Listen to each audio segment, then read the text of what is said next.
Well, g'day again. Today we're doing a special little video. Got a few things to talk about. First of all, there's been an announcement made, you'll see it here shortly, about P&M Aviation in the UK.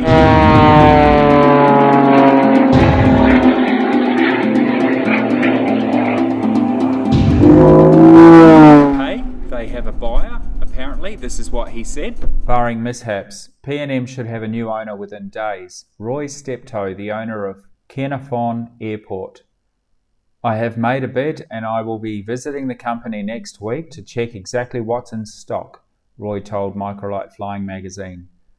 If I'm happy with that, I'll be the new owner.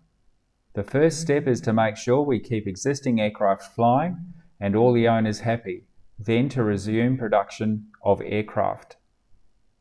So that's good news for the industry, for the P&M Microlight owners. The next thing I want to tell you about, I've been playing around with my MGL EFIS Xtreme Mini. We've had some issues with firmware. I think I mentioned in a previous video. There's been a couple of little issues with firmware from the looks of it, and these are what they are. One is that the order of flight data is not recorded. If you do 2 flights in a day, you lose the first flight.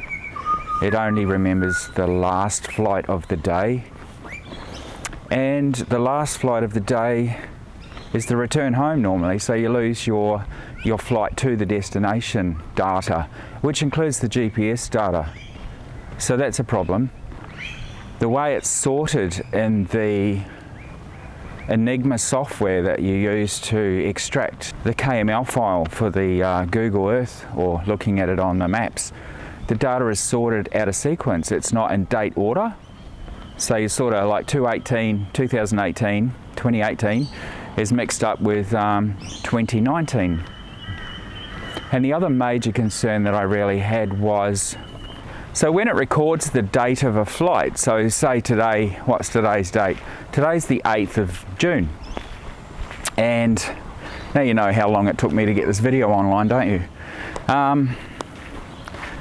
If I flew today and looked at the data, exported the data that's listed, that's out of sequence, that I showed you in this picture here before,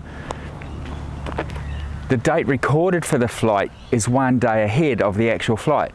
So it would be recorded instead of as the 8th of June, as the 9th of June. So that makes it a bit tricky as well. So there's a couple of issues like that going on. But I've also done a little trick with it as well, where I'm able to use the EFIS to assist me making videos while I fly. Now you might think I'm using it for navigational purposes. No, it's more like in a television studio kind of thing. Just watch on, I'll tell you about that a bit later on. At the moment we just want to skip through a few points of interest. The next thing is the camera mount. Have a look at this. A new camera mount has been fitted to the Microlight. I'm yet to test it. That will be coming up in videos soon. It will give us a very interesting look from the front of the trike towards to the front of the trike. So from the front of the trike, looking at the nose into the aircraft, directly in the center. Now using the 360 camera that I've got, that means if I've mounted that there, I can look in any direction without any obstruction whatsoever. One other thing I'd like to mention is today a big shout out to the Sunshine Coast Sports Aviators. Now they're about 100 Ks, 150 Ks south of where I am. Great bunch of guys, a lot of aircraft there. They're into paragliding, paramotors, hang gliding and microlighting, triking of course. So yeah, hi guys, hope you're enjoying the videos. And yeah, they were actually in this link, some of them, flying paragliders over Rainbow Beach and the beautiful sand blows that are down there. So there's a video about that here. Or a call out, should I say, to all the YouTube aviator video creators out there. If you want me to give you a bit of a plug, if you like, on a regular show that I'm planning to start soon, just drop me a comment below, let me know, and I'll put your video channel link for YouTube and it will help everyone that likes watching aviation videos find all these other channels that we haven't yet found, because some of them don't come up in the searches. Did you know that? So if you're wondering why people aren't watching your videos, that would be a big reason. So let me know in the comments below, and we'll have a regular monthly show, the beginning of the month I'm planning, just to point out some new channels that have come to light that people have asked me to plug for them. Please, let's do this. It'll be good fun. Now, only a couple of more things to go. Some of your followers out there will know that I've recently been involved in a dog attack. I haven't had much time, or really the fitness, I guess, to go flying. That will change soon. I'll be able to start flying shortly. Tomorrow I get my stitches out. So yeah, I had a dog attack. I was working and a dog decided I looked pretty nice to eat, so it had a big chomp on my leg. Wasn't good. And one more thing, I guess, is recently I received a comment from Justin. Hi, thanks for sharing. Can I ask, do you get all that functionality in a standalone configuration, or does it have to be connected to an RDAC or RDAC and external sensors? Thanks. The EFIS is not standalone. It does require external sensors on the engine and an RDAC or resistive analog to digital converter. The GPS also has an external antenna. So I realized there was a trick to using the EFIS. I could use it another way for making videos, and what you're about to see, some of you might be able to use as well if you have one of these, or maybe a different EFIS. What it is using the checklist facility in the actual EFIS to create a text file that represents an auto cue, or just not really an auto cue, just some notes for if you're trying to record audio to make a video.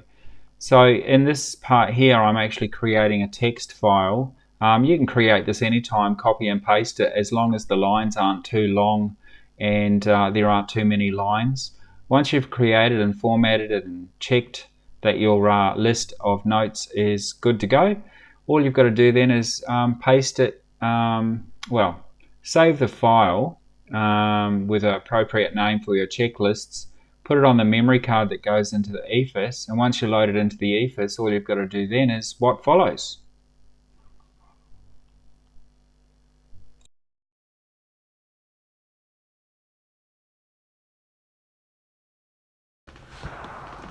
Alright, so now when I boot up, first thing we notice is we've got version 2.02 firmware.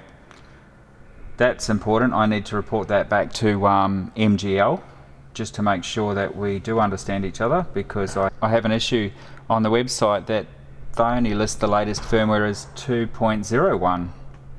Alright, so what we want to do is flick through the screens, and we're going to look through till we find the checklist, and we should see that we've added, I need to choose my checklist. Okay, so checklists, and look, there's my video, and hopefully my formatting, you can see it's just as I typed it in. There's all the numbers that I put in. And then the first thing I want to talk to you about when I get there, when we're flying. Okay, Q&A. We got a comment about these EFIS, these MGL EFIS, etc.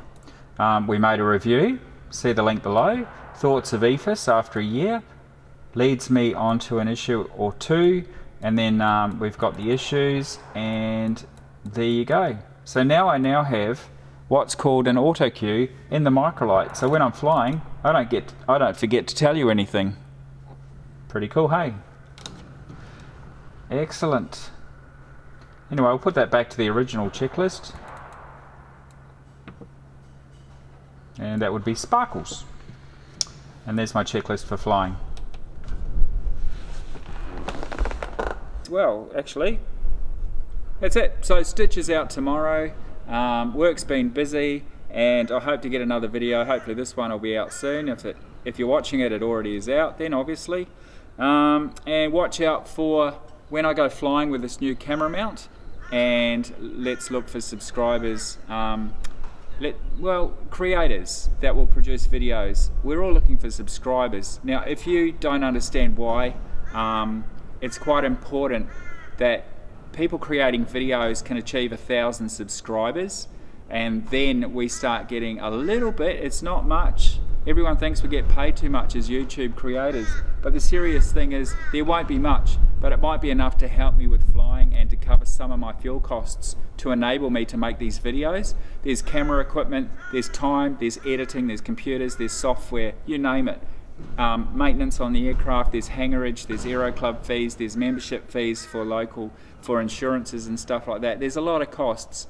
I couldn't bring you these videos, especially the flying ones, without putting a lot of money in behind the scenes to make everything tick over. As aviators, we would all know that though, wouldn't we? Because if you fly, you know there's costs involved with flying. Okay, well that's about all I've got time for this video, and hopefully that just introduces you to what might be coming up in the near future. I look forward to bringing those to you. There's a few little projects on the go, and hopefully we'll get some answers from the engineers at MGL about the EFIS issues soon. And hopefully I've found something that can help them out to improve the product for all of us. If you haven't seen the review, by the way, of the EFIS, I'll put a link up here now. I'll put a link in the description below, and that was done about a year ago, or probably not, 8 months ago. MGL EFIS Xtreme Mini Review. It'll be there somewhere, but the link's below.